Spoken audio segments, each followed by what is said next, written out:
ہم سب کی ہدایت اور رہبری کے لیے قرآن کریم کو نازل فرمایا۔ قرآن کریم یہ اللہ تبارک و تعالیٰ کی سب سے پوتر پاکیزہ کتاب ہے۔ اس کتاب سے بڑھ کر دنیا میں کوئی کتاب نہیں، اور اس کتاب کو جو نبی لے کر آئے پیارے آقا جناب محمد الرسول اللہ صلی اللہ علیہ وسلم، تنہوں سے نہیں، آہستہ بولے، دھیرے دھیرے، صلی اللہ علیہ وسلم۔ جب بھی آپ صلی اللہ علیہ وسلم کا نام آئے، محمد کا نام آئے، تو ہم لوگوں کو بولنا ہے، ورنہ حدیث ہے اللہ کے نبی صلی اللہ علیہ وسلم نے فرمایا، جو آدمی میرا نام سنے اور مجھ پر درود نہ بھیجے تو سمجھ لیجئے کہ وہ انسان دنیا کا سب سے بڑا بخیل ہے۔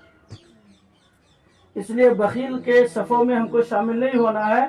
جب بھی اللہ کے نبی کا نام آئے ہم آہستہ آہستہ بولیں گے صلی اللہ علیہ وسلم۔ اللہ تبارک و تعالیٰ نے ہماری ہدایت اور ہماری رہبری کے لیے قرآن کریم کو نازل کیا، اور قرآن کریم ایک ایسی کتاب ہے جو سارے انسانوں کے لیے ہدایت کا ذریعہ ہے۔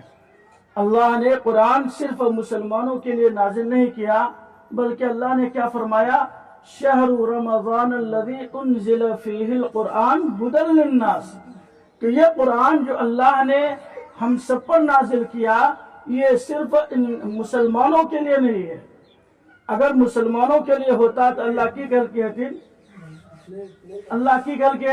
ھدی للمؤمنین، ھدی للمسلمین، یہ نہیں فرمایا، بلکہ کیا فرمایا، ھدی للناس، یعنی للناس کا مطلب ہے سارے انسانوں کے لیے۔ پتہ یہ چلا کہ قرآن سب کے لیے ہدایت ہے، صرف مسلمانوں کے لیے ہدایت نہیں ہے۔ یہ قرآن ہم سب کے لیے ایک لازوال نعمت ہے، یہ قرآن ہم سب کے لیے ایک لازوال کتاب ہے۔ اس کتاب میں ہماری آپ کی سارے انسانوں کی کامیابی کا راز پوشیدہ ہے۔ میری ماں بہن، اللہ تعالیٰ نے جیسے انسانوں میں مردوں کے لیے بے شمار آیات اور احادیث کا ذکر کیا، اور قرآن کریم میں اللہ نے بیان کیا، رسول اللہ صلی اللہ علیہ وسلم نے احادیث مبارکہ میں ذکر فرمایا اور ان کا تذکرہ کیا، ایسے ہی عورتوں کے بارے میں بھی اللہ تبارک و تعالی نے احادیث میں اور قرآن کریم میں بے شمار واقعات کا ذکر فرمایا۔ آپ نے نام سنا ہوگا حضرت مریم علیہ السلام۔ کون ہے وہ؟ ایک ماں ہے، ایک عورت ہے جس کا ذکر اللہ نے قرآن میں نازل کیے، ذکر فرمایا، اور نازل ہی نہیں بلکہ اللہ تبارک و تعالیٰ کو ان کی ادا اتنی پسند آئی اور ان کی عبادت اتنی پسند آئی کہ اللہ تبارک و تعالیٰ نے اس کے نام سے ایک سورت ہی نازل کر دیا۔ 16واں پارے میں آپ لوگ جو قرآن پڑھتی ہے وہ سب کو معلوم ہے، سورہ مریم۔ مریم یہ ایک سورت کا نام ہے، اور مریم ایک عورت کا بھی نام ہے۔ قرآن میں عورت کا ذکر ہے، اور عورت کا ذکر ہی نہیں بلکہ اللہ تبارک و تعالی نے پوری سورت کو ان کے نام پر نازل کر دیا۔ کیوں؟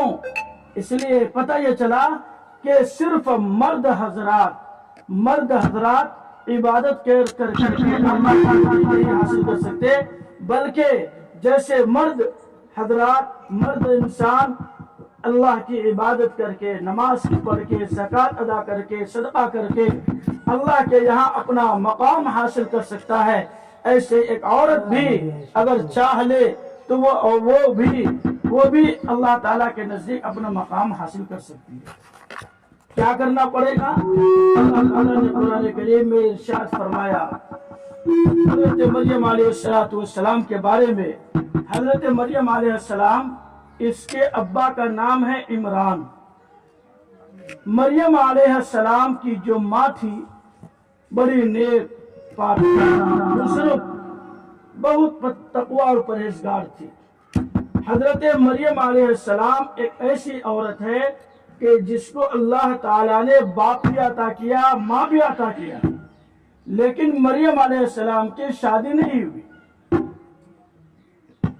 جوانی ہوئی، اللہ نے جوانی عطا کی، اور اسی جوانی میں اللہ تبارک و تعالیٰ نے ان کو ایک بیٹا بھی عطا کیا لیکن شادی نہیں ہوئی. حضرت حوا علیہ السلام یہ ساری دنیا کے انسانوں کی ماں ہے. ساری دنیا کے انسانوں کی ماں حضرت حوا علیہ السلام. تو یہ حوا علیہ السلام یہ ایک عورت ہے اور یہ سارے انسانوں کی ماں ہے. لیکن حضرت حوا کا نہ کوئی باپ ہے نہ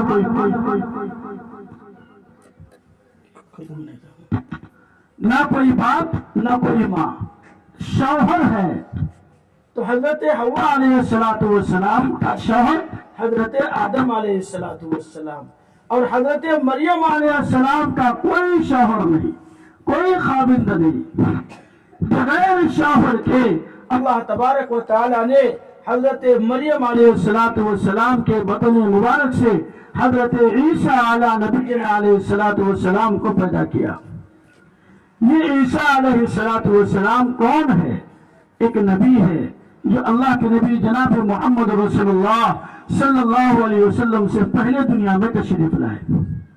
میری ماں بہن, حضرت عیسیٰ حضرت مریم علیہ السلام کا واقعہ قرآن کریم میں موجود ہے. خدا کی قسم تاریخ شاہد ہے, قرآن گواہ ہے. حضرت مریم علیہ السلام کو جب اللہ کا حکم آیا کہ اے مریم تمہارے بطن مبارک سے ایک بچہ پیدا ہوگا جس کا نام عیسیٰ ہوگا, جو نبی ہوگا. میری ماں بہن, حضرت مریم علیہ السلام کے پاؤں تلے زمین کھسک گئی, وہ پریشان ہو گئی, کیونکہ یہ فطرت کے خلاف بات ہے کہ بغیر شوہر کے بغیر خاوند کے اولاد ہو جانا یہ ایک عجیب بات ہے. حضرت جبرائیل علیہ السلام آ کر یہ خبر دیا تو حضرت مریم علیہ السلام گھبرا گئی اور کہنے لگی کہ جبرائیل اگر ایسا ہو گیا تو میری ناک کٹ جائے گی, میری بے عزتی ہو جائے گی, میں ذلیل خوار ہو جاؤں گی, لوگ مکہ والے مجھے کیا کہیں گے, تانا دیں گے, میں کس کے تانا کو سنوں گی.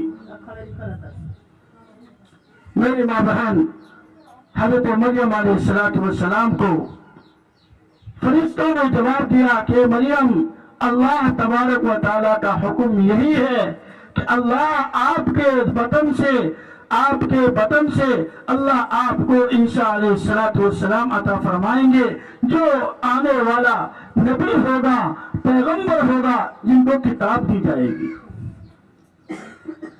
حضرت مریم علیہ السلام کے دامن میں ایک مرتبہ فرشتے نے پھونک مارا, وہ حمل سے ہو گئی اور اس کے بعد چند ہی لمحوں میں اللہ تعالیٰ نے حضرت مریم علیہ السلام سے حضرت عیسیٰ کو پیدا کیا. پتہ یہ چلا, کہنے کا مقصد اور غرض یہ ہے کہ اللہ تبارک و تعالیٰ ہر چیز پر قادر ہے.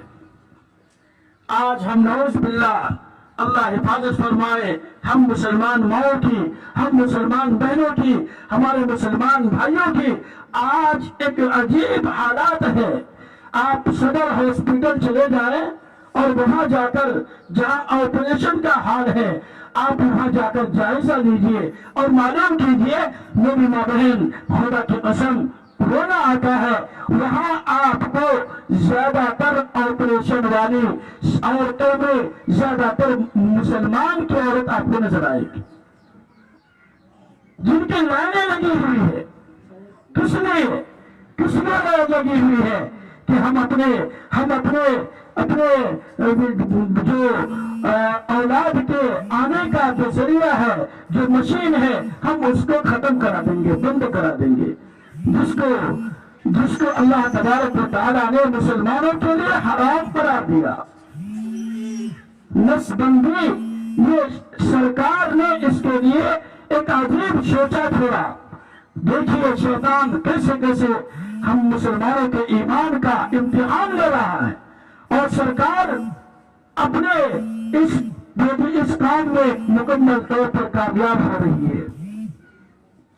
عجیب امتحان.